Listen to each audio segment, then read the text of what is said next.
അടിയന്തരാവസ്ഥ എം.എ. ബേബിയുടെ ജീവിതത്തിന് എങ്ങനെയാണ് വഴിമാറ്റിയത്? വിദ്യാഭ്യാസം തടസ്സപ്പെട്ടു, പിന്നീട് പോലീസ് മർദ്ദനമുണ്ടായി, ലോക്കപ്പിൽ ജയിലിലായിട്ടുണ്ട്.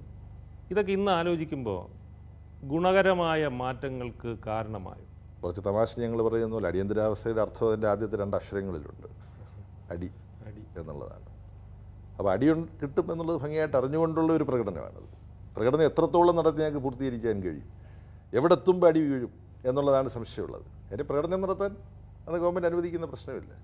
ഞങ്ങൾക്ക് ഏറ്റവും ഇന്ന് ചിന്തിക്കുമ്പോഴും ഞങ്ങൾക്ക് മനസ്സിനുള്ളിലൊരു ആവേശത്തിരയിളക്കം ഉണ്ടാകുന്ന കാര്യം, യൂണിവേഴ്സിറ്റി കോളേജിൽ നിന്നിറങ്ങി സെക്രട്ടേറിയറ്റിൻ്റെ അപ്പുറത്തെ ഗേറ്റ് വരെ പോകാൻ കഴിഞ്ഞു. അവിടെ എത്തിയപ്പോഴേ പോലീസ് ഞങ്ങളെ വളയാൻ കഴിഞ്ഞുള്ളൂ.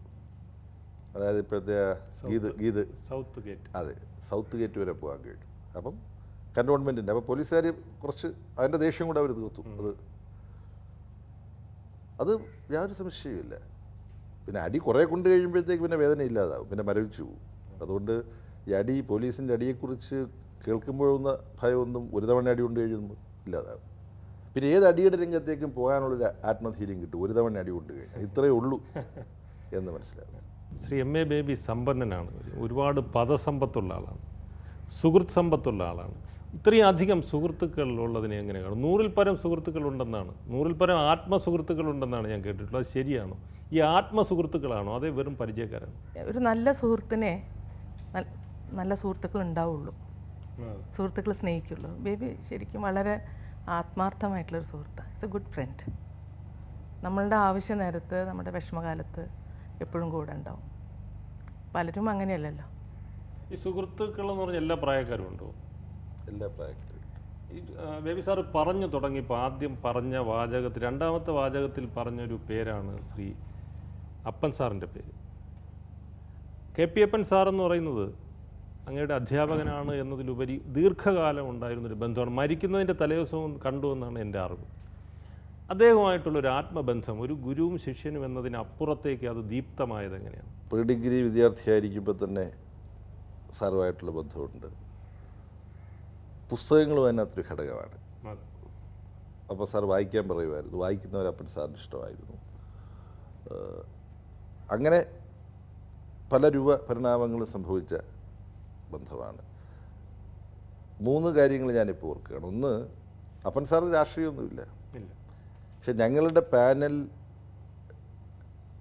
തിരഞ്ഞെടുക്കപ്പെട്ടപ്പോൾ റിസൾട്ട് കാത്തു നിൽക്കുന്നവരുടെ കൂട്ടത്തിൽ അധ്യാപകരുമുണ്ട്. ഇവർ കൈയടിക്കുകയാണ് ഓരോന്നും. അപ്പോൾ ഞങ്ങൾക്ക് തന്നെ തോന്നി ഇതൊരു അപാകതയല്ലേ. കാരണം 2 കോളേജ് മാഗസിനിൽ ആർട്സ് ക്ലബിൻ്റെ റിപ്പോർട്ട് ഞാൻ എഴുതി തയ്യാറാക്കിയിട്ട് അപ്പൻ സാറിന് കൊണ്ട് കൊടുക്കുകയാണ് തിരുത്താൻ. അപ്പോൾ അത് നോക്കി, അത് സാരമല്ല, വേറെ ആരെങ്കിലും അല്ലെങ്കിൽ വലിയ കുഴപ്പമില്ല, വ്യാകരണപ്രശ്നം കൂടാതെ മലയാളം എഴുതാൻ കഴിയും. പക്ഷെ അങ്ങനെയല്ല, സാറതെടുത്തിട്ട് 2 സ്ഥലത്ത് സ്വന്തം കൈപ്പിടയിൽ മാറ്റം വരുത്തുകയാണ്.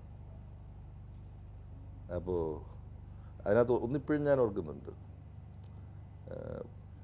വലിയ വെല്ലുവിളികളും പ്രതിബന്ധങ്ങളും അഭിമുഖീകരിച്ചുകൊണ്ടാണ് കോളേജ് യൂണിയൻ ആർട്സ് ക്ലബ്ബ് ഇവ പ്രവർത്തിച്ചത് എന്നൊരു വാചകമുണ്ട്. അവിടെ വലിയ എന്നുള്ളത് വെട്ടിയിട്ട് കൂറ്റൻ എന്നൊരു വാക്ക് ഉപയോഗിച്ചു. അപ്പോൾ ഈ വാക്കുകൾ ഒരു വാക്കിന് പകരം വേറൊരു വാക്ക് വരുമ്പോഴുള്ള ഒരു പുതിയൊരു ഭാവത്തിൻ്റെ ഒരു പുതിയ പ്രപഞ്ചം അവിടെ കടന്നു വരികയാണ്. അപ്പോൾ ഇപ്പോൾ കൊണ്ടുവരാൻ മത്സരിക്കുമ്പോൾ അധ്യാപകരുടേതായിട്ടൊരു അഭ്യർത്ഥന അവിടെ പിന്നെ അച്ചടിച്ച് വിതരണം ചെയ്തിരുന്നു. അത് അപ്പൻ സാറ് സ്വന്തം കൈകൊണ്ട് എഴുതിയതാണ്. അപ്പുവിൻ്റെ മറ്റ് ഹോബീസ്, റീഡിംഗ് ഒക്കെ എങ്ങനെയാണ്? പുസ്തകം വായന ആഗ്രഹമുള്ള അത്രയ്ക്കും ഇല്ലെന്നുണ്ടെങ്കിലും പറ്റുന്ന രീതിയിൽ ഞാൻ ഏത് ഫിക്ഷനാണോ, ഏത് തരം ഫിക്ഷൻ വായിക്കാറുണ്ട്. ഫിക്ഷനാണ് കൂടുതലും വായിക്കുക. അപ്പോൾ ഈയിടെയായിട്ട് അച്ഛൻ്റെ ഒരു ഓവർസീയിങ്ങിൽ ചെറിയ നോൺ ഫിക്ഷൻ പുസ്തകങ്ങളൊക്കെ വായിക്കുന്നുണ്ട്. പറ്റുന്ന രീതിയിൽ, എപ്പോഴും പറ്റാറില്ല. അവിടുത്തെ ഞാനിപ്പം ചെന്നൈ ബേസ്ഡ് ആയിട്ടാണ് വർക്ക് ചെയ്യണത്.